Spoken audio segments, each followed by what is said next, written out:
break the rug. There were cones put out there that hurt those businesses. So ultimately, what we want to do is we want to make sure that hopefully that when this time does take off, that we do not forget those businesses. We do not forget those neighborhood leaders that live in the area, and we do not forget about the input that comes from the community.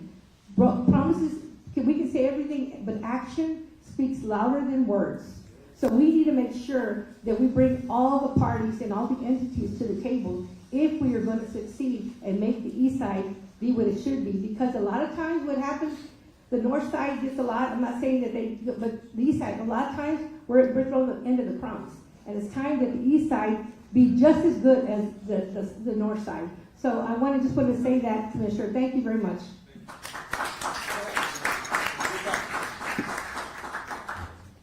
Good morning. Thank you. Thank you, Commissioner Calvert, for hosting this.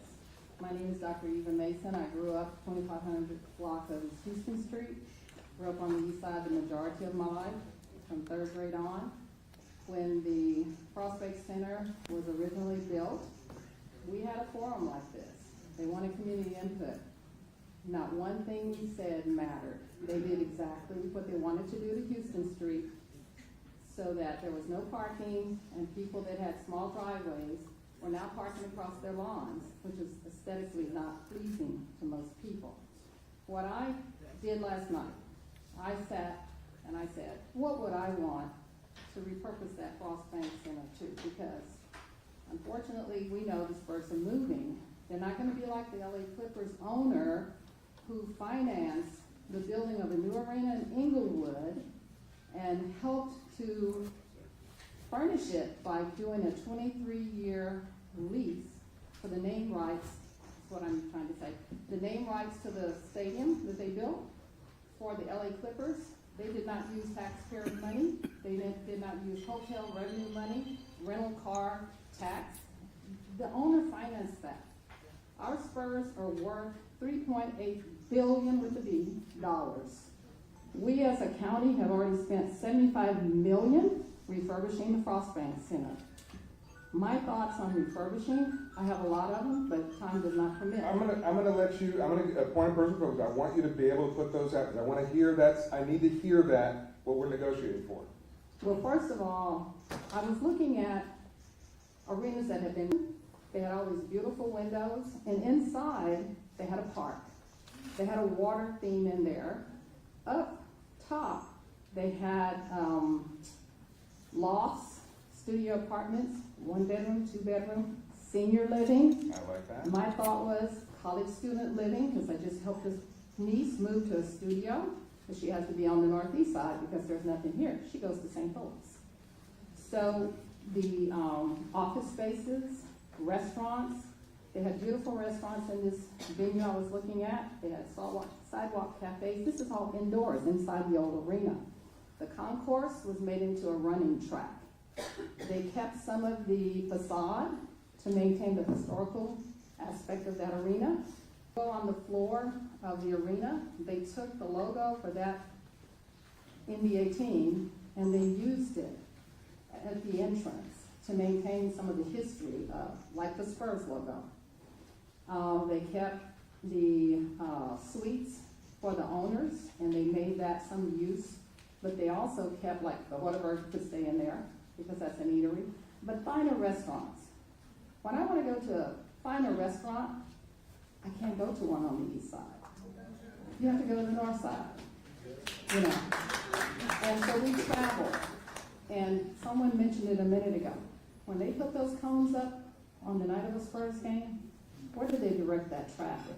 My husband and I used to talk about it. They're directing so they can get out here as quickly as they can. It's like we're at a hazmat. Yes, yes. It's terrible. The other thing too, so many things. I thought about the Taste of New Orleans. I said, you know, they need a bigger venue. We're down in a hole at Sunken Garden. If it's hot and humid, you're sweating. So it has to be someplace here, back on the east side. They started out in St. Paul Square. So back on the east side where we could host a fiesta event like Taste of New Orleans. Right. And also their festivals. What's happened to the Folklife Festival? Where is that? You know, where do we have that? Okay, they're tearing down the Institute of Texan Cultures, is where the Spurs Arena is supposed to go. They're gonna build a land bridge across from Hemisphere to the Alamo Dome across 37. So why can't we build a bridge across that railroad track that stops me all the time, and I have to back up, go around. You can't go on 35 because there's another track. So you have to go under, I'm gonna date myself, Commerce Street Bridge, you know, to go around. So we need to think about that, the traffic flow. You mentioned that. I like the idea of renovating Willow Springs and, you know, improving that. But we need to have shops, we need to have restaurants, we need to have offices, we need to have eateries, we need to have aesthetics, we need to have greenery, we need to have water, things that are pleasing and soothing, and a place for seniors like me, who may one day want to downsize. Everybody's moving to Park Lane, or the Army residence. That's not on the east side, it's in District 2. But why do we have to go that far when we can have something right here for seniors, college students? And I have a lot of thoughts, but I'm going to yield. Thank you so much for allowing me. Thank you, Dr. Mason. Very constructive. You just earned yourself a spot on the oversight committee. How about them apples? I believe Thompson Metro just had a statement that they wanted to read. Okay, well, they're on the agenda, so we're gonna keep going. Okay, thank you very kindly. All right, so we're going to keep it moving so that we can understand what are the uses of this venue tax. And there are other funds that we're going to talk about in the next meeting that are available. And a super PID with the legislation, the state of Texas gave 3.25% sales tax to the city, and it includes a 3-mile radius, which would touch these grounds. We'll talk about all those kinds of things in the next meeting. But let me turn it over to Bill Avila, attorney with Bracewell. Thank you very much. Pull up his PowerPoint, if you would, please. Thank you.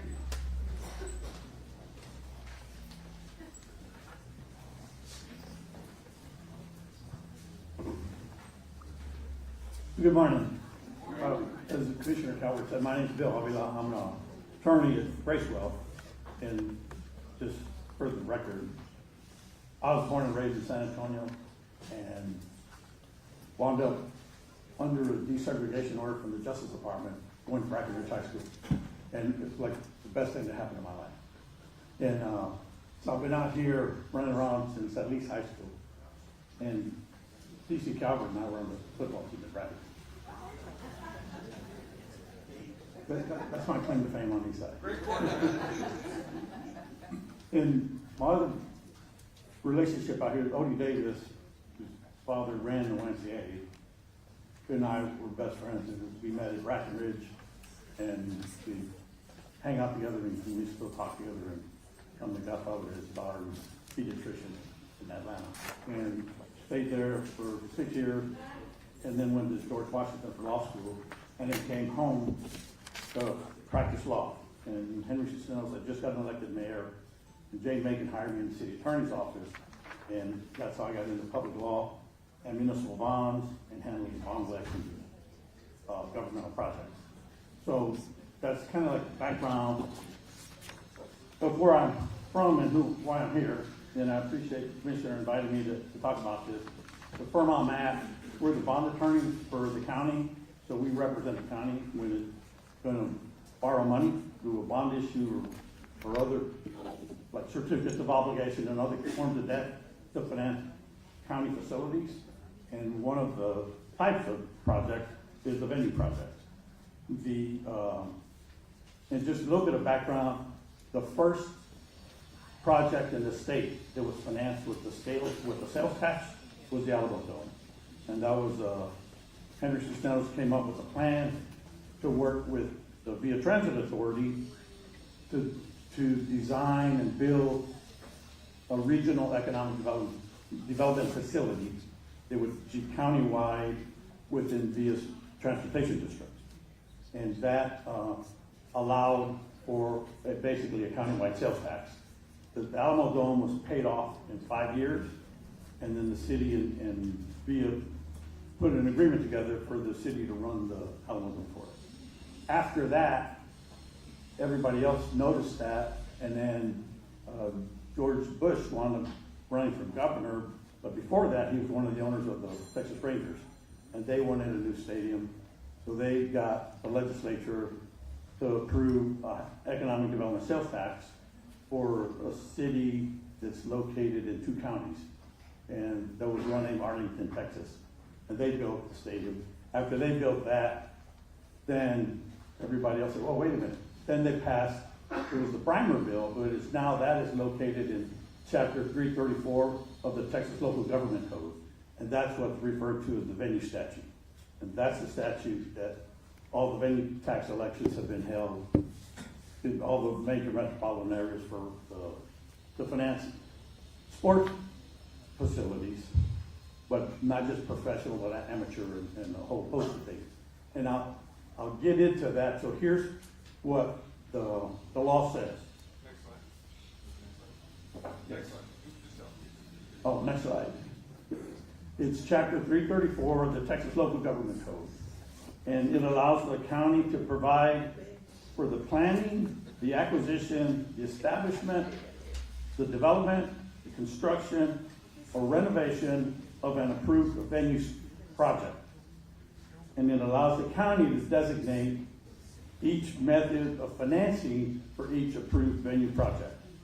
Next slide.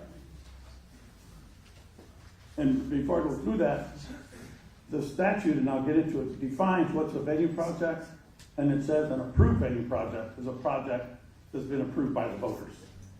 So you have to hold an election to vote what's an approved venue project and how you're going to pay for that.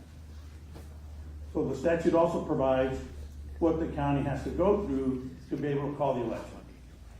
Would you also say, real quick, that there is also a city statute that's not being utilized in that? Or correct? Yeah, that under chapter 334, either a city or a county can hold the venue tax election. And Is that where? yes, and the taxes are different for each one. They each have the ability to impose a tax if it's approved by the voters. There is provision in there for a sales tax, but that's maxed out under the tax code. And in Bexar County, the sales tax is already maxed. Sales tax is not available right now without an election to take it away from somebody else. But the point I'm making is that the city of San Antonio isn't using its venue tax, having called for an election, so they could potentially raise it for hotel and rental. Am I? Correct, yes. Okay. Well, one of the projects has been used by the city for Edwards Aquifer Recharge projects. And that expired, and I think there's a job training program that's running, and then that'll end, and in 2026, the VO will take over that tax. And so it's maxed out. But yes, there is, the city's not using it for any of the venues that the city has. But to call the election, before it can call the election, the county has to adopt a resolution. And in the resolution, it should identify each venue project or set of projects that it wants the voters to consider. And then it must also include in the resolution each method of financing for any of those projects. And the statute also requires you to submit the projects for each project separately to the voters. So that's why in the last election, I think there were 4 different propositions because they all have to be voted separately. And in each proposition that identifies each of the projects, you have to identify what kind of tax and the rate you're going to levy for that tax. Once the Commissioner's Court adopts that resolution, it submits it to the state comptroller, and the comptroller, if the county has to wait at least 15 days for the comptroller to do an analysis on whether that resolution and those taxes would impact the state revenues negatively. And if they do, they can not approve the election to go forward. If they don't, the county has a right to appeal, and there's an appeal process. But if 30 days runs and the comptroller's office has not responded, then that resolution is considered by the law to have been approved by the comptroller. So you can wait 30 days, or before that 30 days is up, the comptroller can approve it. After you get that, then the county can call the election. Part of what was going on the last time is the election can only be held on a uniform election date. So that's either in May, then the May election, or the November election. And the deadline in 2025 to call for a May election was February 14th. So the court had to consider a resolution, pass it, send it to the comptroller, and wait 30 days before it could call the election. And so that didn't happen, it's too late, and so the election will not happen in May.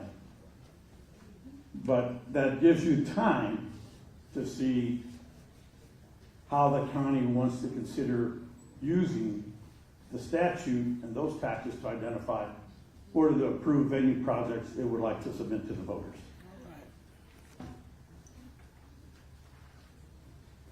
So, next slide, sorry. Yeah. So like I said, you wait 30 days, you can call the election, and in calling the election, the county has to allow the voters to vote separately on each venue project. It will designate each venue project, and it will designate the method of financing each venue project in the resolution. And it'll allow the voters to vote on each separately on each project. And like I said, it has to be a uniform election date. Okay, now next slide. Next slide, please. Yeah.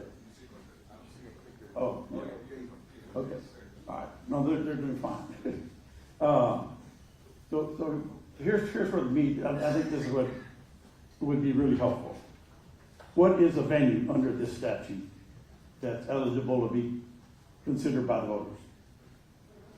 So a venue includes an arena, a coliseum, a stadium, or any other type of facility that's used or planned for use for one or more professional or amateur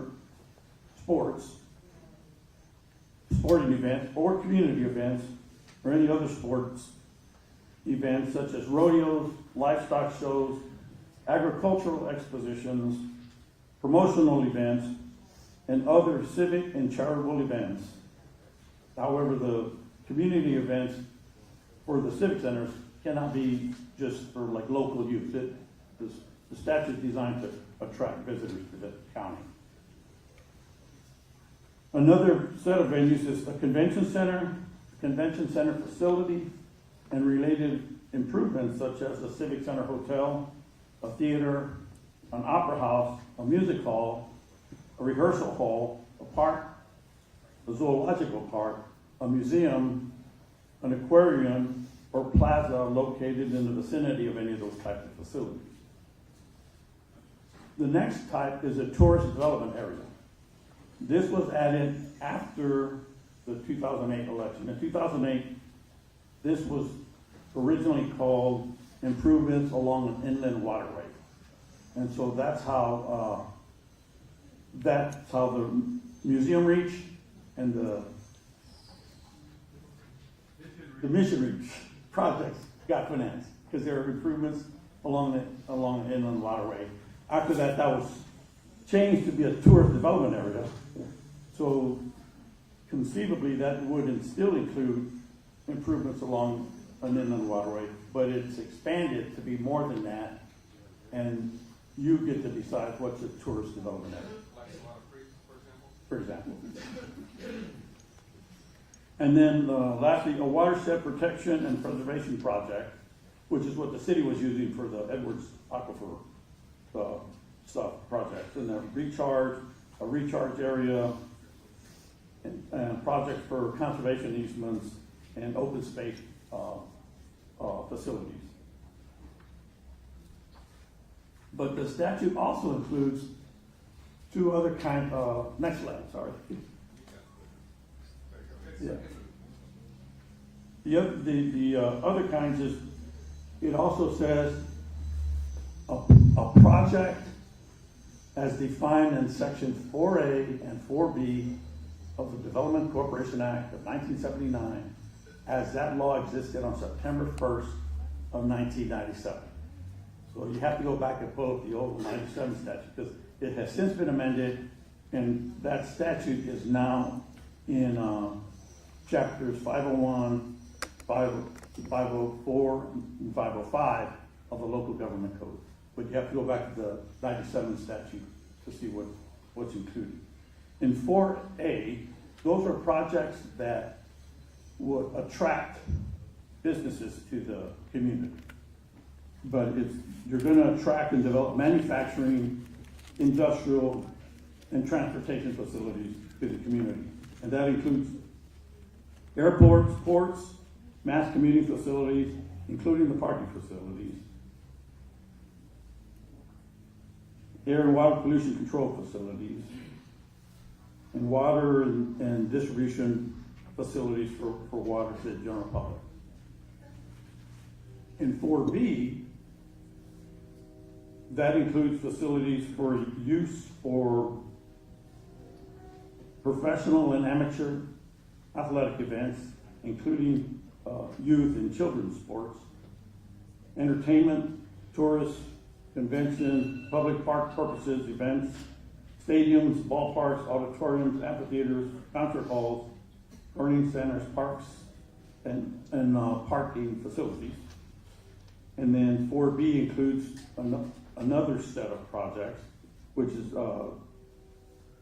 drainage, demolition of existing structures, and any other facilities related to any of those things. The statute, okay, the next slide.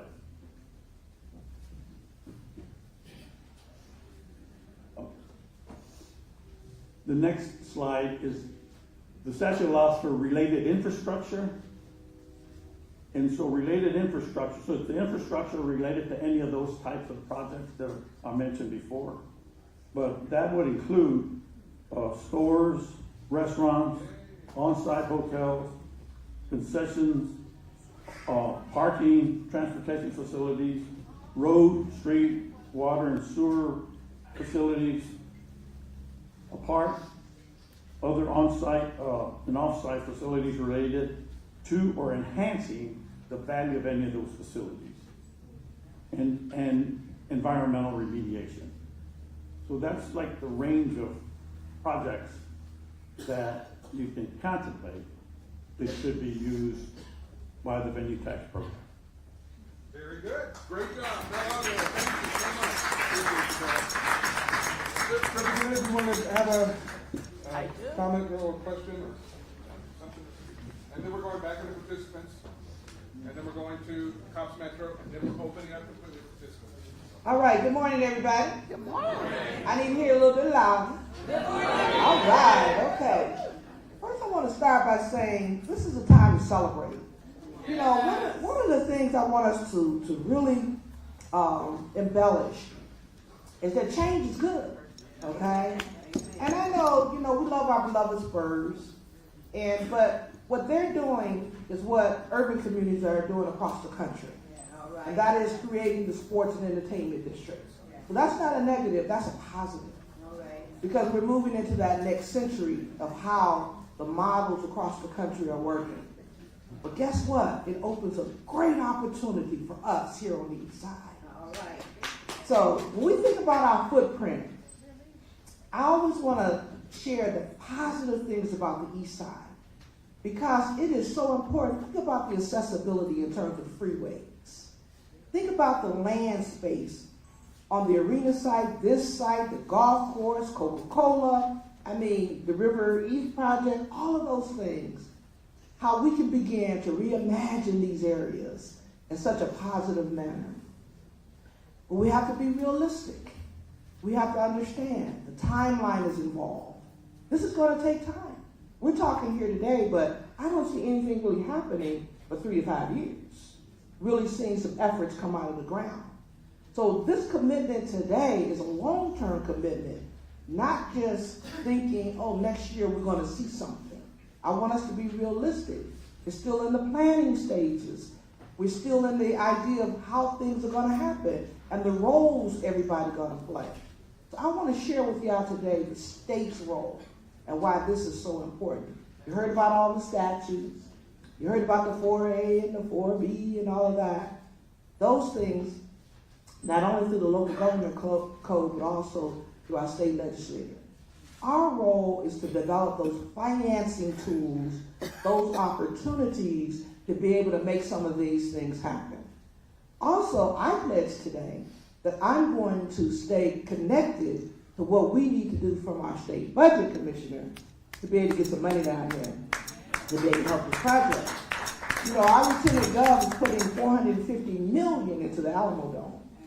And so, I'm not the Alamo Dome, I'm sorry, the Alamo, which we all need. Because when we think of the Alamo right now, we see one building crumbling and it needs some help. So think about $450 million being put into that footprint, buying up about 6 blocks, and really the vision is to recreate the original footprint, the original fort footprint. So realistic on the timeline. Nothing will come out of the ground until what? Some years, right? Okay. Also, to look at our long-term sustainability, how we as a community can benefit and also sustain it over time. Because we don't want another Astrodome. The building becomes vacant and nothing is happening. But also being realistic, we have to talk about what we need to do, our role as a community in terms of building the capacity to be able to do the things we've talked about. Without capacity, it can't happen. What do I mean when I say capacity? Well, folks want contracting opportunity. If we don't have the capacity now, what do we need to do? Start developing and identifying that capacity and maybe partnering with other people to make sure that we have capacity to take advantage of some of these contracting opportunities. Building capacity. Open up a restaurant is one thing. Sustaining and maintaining is something different. Okay? So let's be realistic. Also through this whole process, and that's why I'm so glad so many folks are here and we want to expand it for the next one, is that when we talk about attracting businesses, there's going to be feasibility studies done, which is going to look at income, going to look at rooftops, and going to look at those things that will work and what don't work. We want to make sure that we're realistic and we have realistic expectations, not pie in the sky. And I think that's so important. And finally, what I want us to do is to continue to stay connected. You've got the city, you've got the county, you've got the state, you've got the school district, Alamo Community College District. You have the leadership here, okay? We want to stay connected and make sure we're working in lockstep to ensure the things that the community want can be a reality. But we can't do it by ourselves. We need you. And we need you to, number one, come listen, learn, understanding your role in all of this. You know, a lot of people say, Barbara, you need to do this, you need to do that. I said, no, we need to do. We need to do, okay? And so having the elected officials and the community working together is powerful. And that's so important. So there's no blame game, there's no you made false promises or any of that. Finally, community, listen, let's be victors in that, not victims. All right. And we're only going to be victors when we have a positive outlook and we're working together to make it all happen. Thank you. Senator Menendez, you passed a piece of legislation that would allow the city of San Antonio to get the state sales tax within a 3-mile radius. That includes the Frost Bank Center. Is that correct? Correct. Okay, so do you want to explain anything about plans or thoughts about that revenue helping the transition if it is passed by the voters? Okay. So Senate Bill 2220. First, I got to tell you the journey for that. So that's the bill that allows the convention center and other facilities around it to be expanded. So that bill sat on the desk and became too late for the legislature of last time to pass. So it was brought to my attention that I'm on the Ways and Means Committee, that they would not pass that bill. So I went to work, and I went to work, and I worked with my committee members, mainly my chairman, and said, listen, I need this to pass. oh, Barbara, we've done some things already for San Antonio, and, you know, it's too late and it can't happen. I say, look here, Joe. I said, we need this to happen. I've been a good soldier on this committee. I've worked with you. I passed the things that you wanted for Dallas and Houston. And guess what? I need you to do this. He said, well, okay, Barbara. We passed the bill that day and heard it out of committee and sent it to the floor of the House that day, when normally we run out of time. So I want to share with y'all that this bill is critical in terms of raising money to be able to make what happens at the Alamo Dome happen. We want to do the same thing here on the east side. One of my promises to you, and I talked to the rodeo about it, is we're looking at a youth sports village. A youth sports village. We got to get our kids off the street. Okay? We got to get our kids busy. When we talk about youth crime, a lot of it is because our kids are not busy. Okay? And it's not just about sports. It's about the arts. It's about education. It's about robotics. All of those things that we can do. That's why I'm saying this is a great opportunity for us to really reimagine our community in a way and creating those financing tools like we did at the Alamo Dome. And also on this site, as we began to build up and those tax incremental monies come, how do we sustain our nonprofits, our development entities, so we can address all the issues that we're talking about that we need. And that's my role as a state legislator, is to continue to identify and craft those financing tools that allow us to do the things we want to do, and also key is sustaining it. And that's important. So bottom line, part of that money could also be used in this area because of the geographic. We're not incorrect in that, right? We're not incorrect. Okay. And not only that, here's the deal. If you can't, we're going to create another financing opportunity. Okay? So, for me, failure is never an option.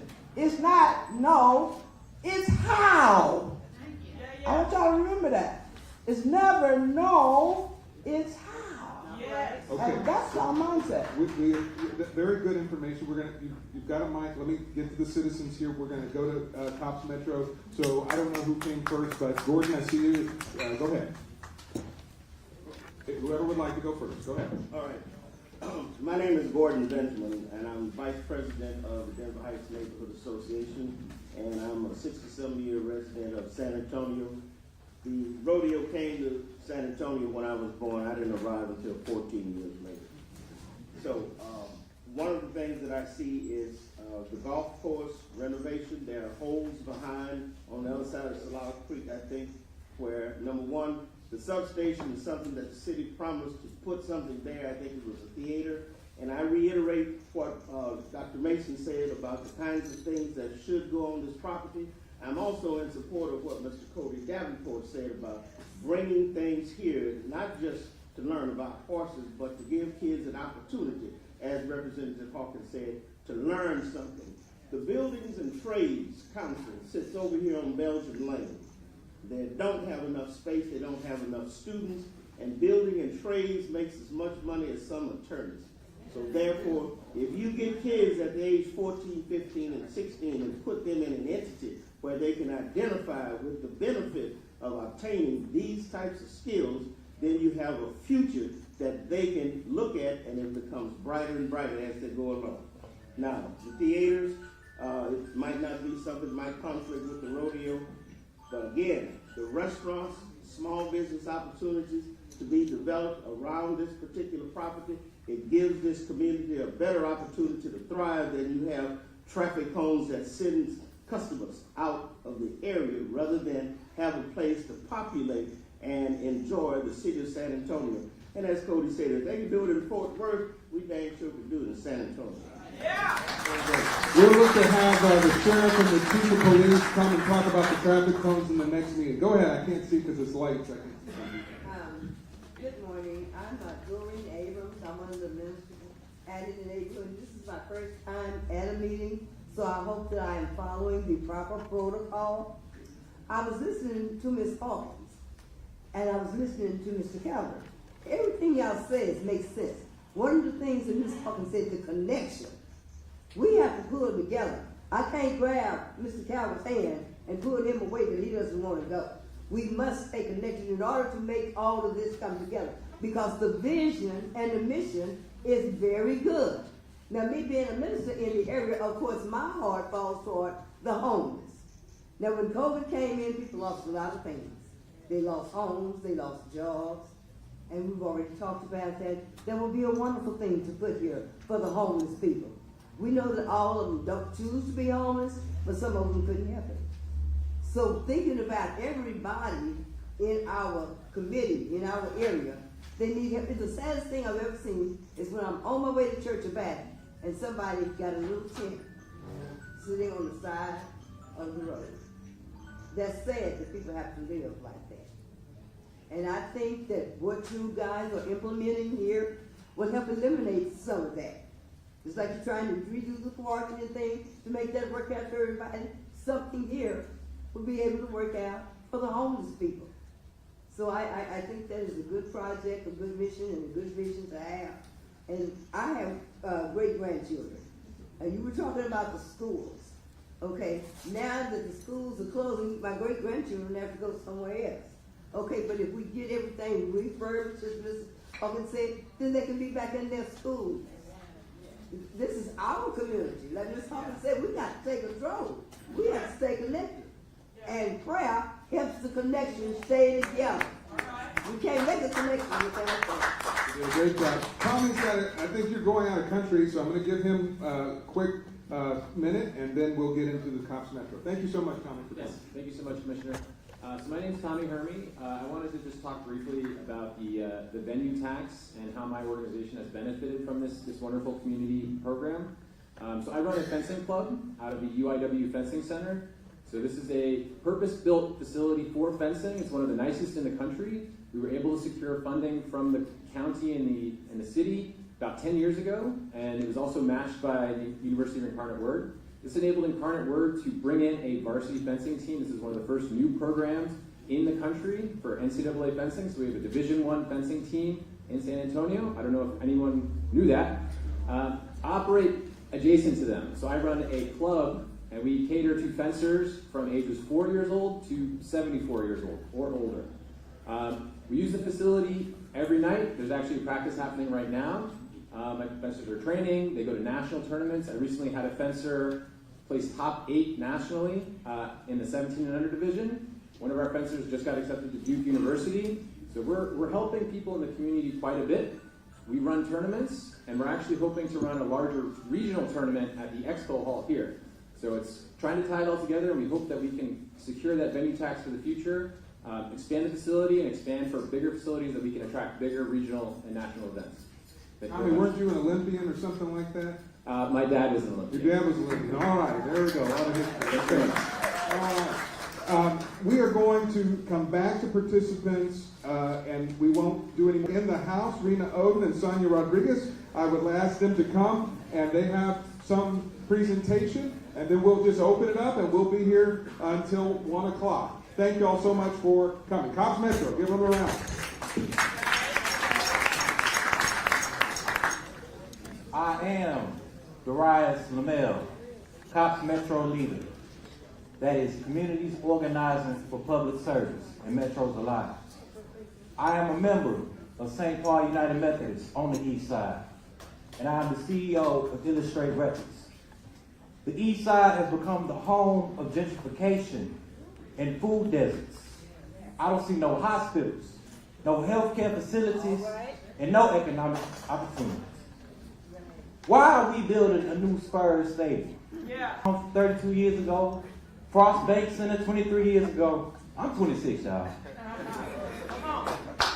And now they want to build a new baseball stadium that will displace over 300 families. We try to build new stadiums and we can't fill up the old ones. And we want to build it with taxpayer money. Y'all saw it coming in, and you can see it around any stadium. Parking lots and abandoned buildings. We were told there would be jobs for the communities, hotels, restaurants, stores, empty promises. That we see leaders continue to allow the developers to take our tax dollars for private investment. I say no more. No more on the east side. A 17,000-seat arena ain't helping us. As someone in the entertainment industry, let me say it loud and clear. Stop investing in entertainment and invest in the people. We need hospitals, community gardens, education centers. We need to put the people first. I don't want to hear about related infrastructure. I want to hear about infrastructure that prioritizes the people.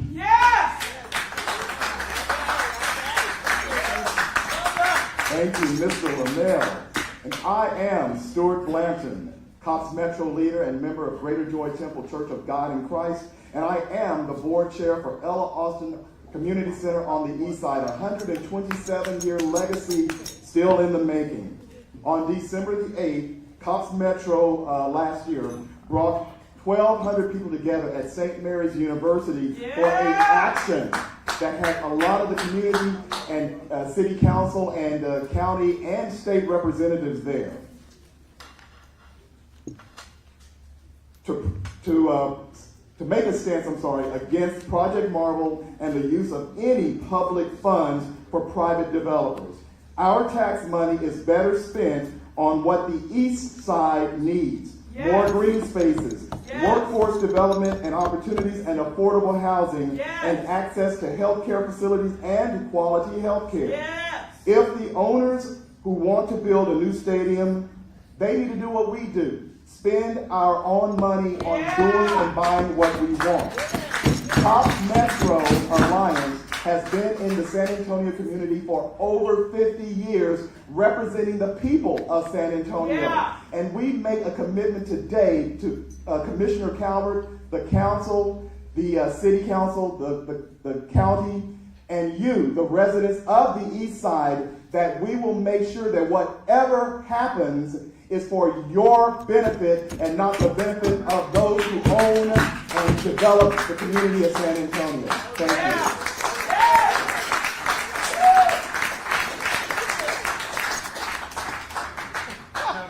Call a real town hall, isn't it? All right.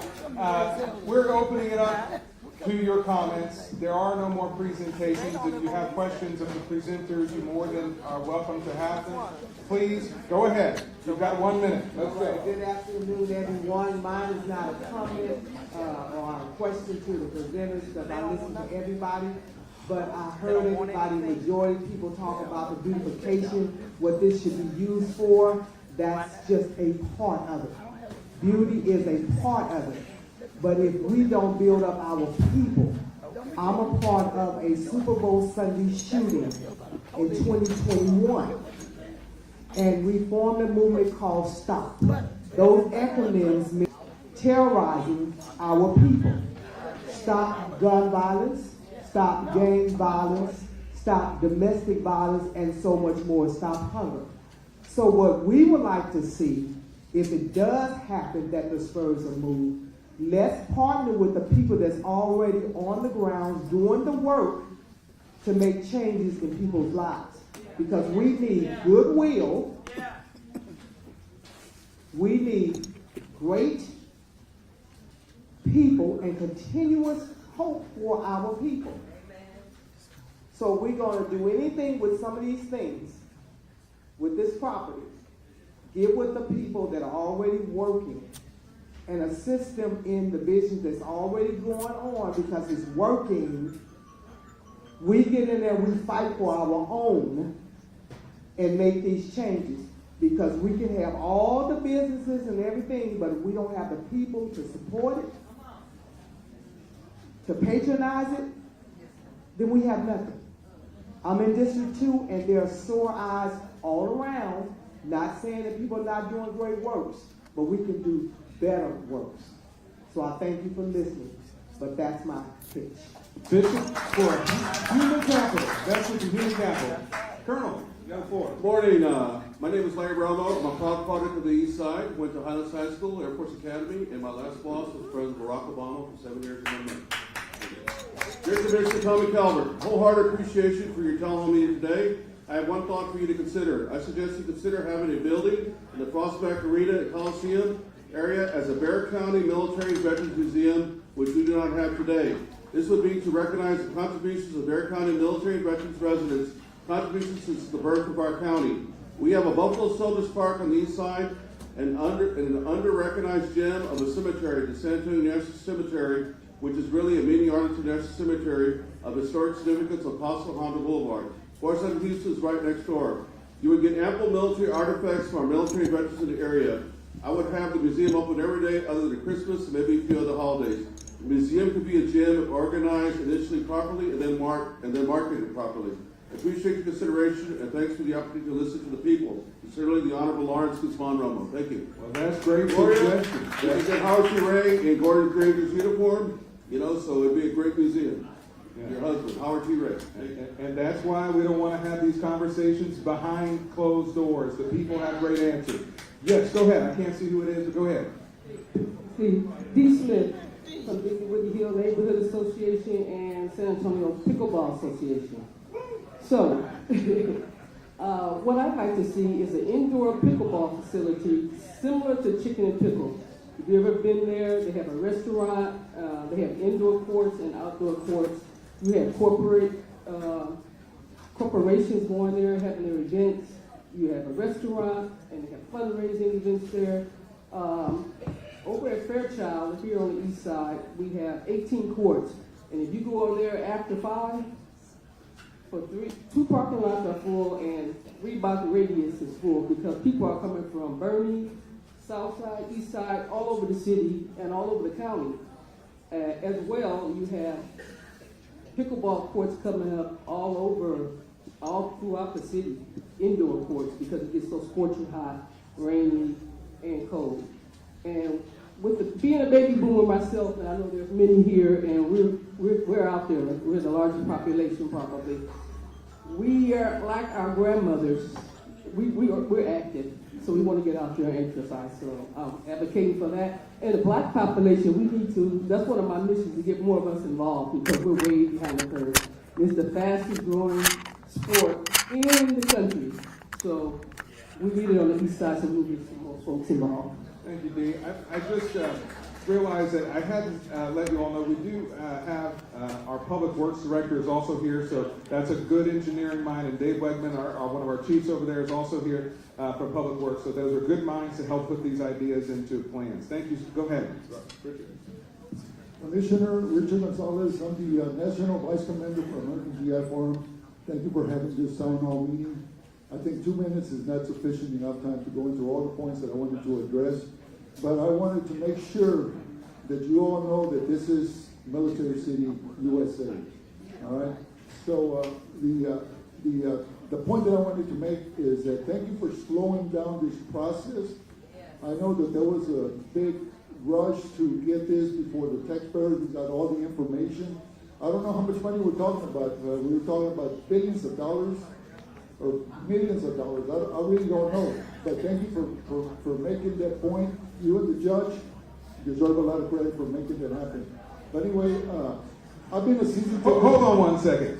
We're being disrespectful by having these sidebar conversations. Please give everyone the respect to be heard. We don't want to start a new meeting. If you've got a conversation that's going to be active, please take it to the back of the room so that you can have that conversation in a whispered voice. But let's give the respect to everyone so that all of us can hear who's speaking, okay? Thank you very much. And Richard, I will give you some extended time, but let's just try to bullet very constructively. Thank you very much. I just want to say that I have been a season ticket holder for Spurs for 7 years, also a season ticket holder for the rodeo.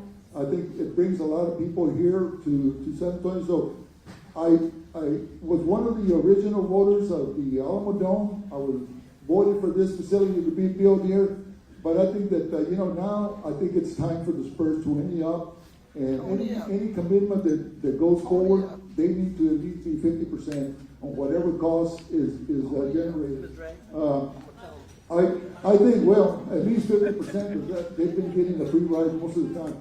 One of the things that I would also agree with Larry Romo. He was a former national commander for the American GI Forum.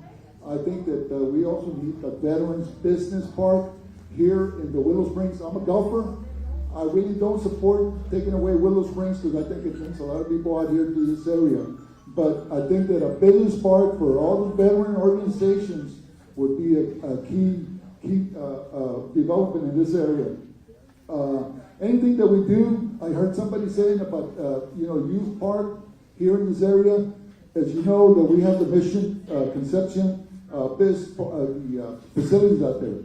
Well, our kids are not just being able to attend those sessions because people come in and they generate a lot of money for themselves, and our kids are having to pay a lot of money to use those facilities. And I talked to you about that before. But anyway, I can go on and on, but I appreciate the consideration. Richard Gonzalez again. Thank you very much. Thank you very much, Richard. Okay, go ahead. Hello, Commissioner Colbert. My name is Monica Cruz, and I'm a community researcher and housing justice advocate here in San Antonio. I just wanted to take a moment also to recognize the work and the research that some of our journalists in the city have done around the San Antonio Express News, as well as Greg Jefferson, because there was, if you all read the paper last week on the 19th, on Sunday, Molly Smith from Express News did a whole, on the front page, talked about all the research. I'm just going to quote a couple of things. Decades of research, however, have shown that public funding for new football